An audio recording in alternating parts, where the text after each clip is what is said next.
நாம் எடுத்த இந்த முடிவை திமுக தரப்பில் திரு ஆ ராஜா உட்பட பலர் விமர்சிக்கிறார்கள் என்கிற போது சற்று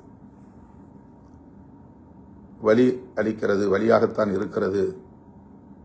என்றாலும் கூட அவர்கள் ஆதங்கப்படுவதில் நாம் ஒரு நியாயம் இருக்கிறது என்பதை உணர்ந்து கொள்ள வேண்டும். அதாவது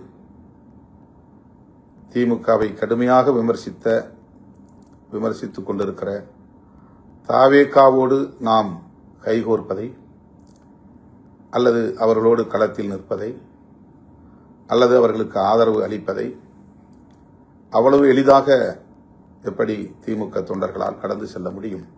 இது மனித இயல்புதான். கடும் சொற்களால் விமர்சிக்கக்கூடாது என்று அண்ணன் ஸ்டாலின் அவர்கள் தன்னுடைய தொண்டர்களுக்கு அறிவுறுத்தியிருக்கிறார். அந்த பதிவை உடனே எடுக்கும்படி ஆணையிட்டிருக்கிறார். இதுவும் நாம் அறிந்த ஒன்று. இந்த நிலையில் ஆ ராஜா அவர்களை எதிர்த்து விமர்சிப்பதோ, திமுகவுக்கு எதிராக விமர்சனங்கள் செய்வதோ அல்லது போராட்டங்களை நடத்துவதோ தேவையற்றது. இயக்கத் தோழர்கள் இதை கடந்து ஆக்கப்பூர்வமான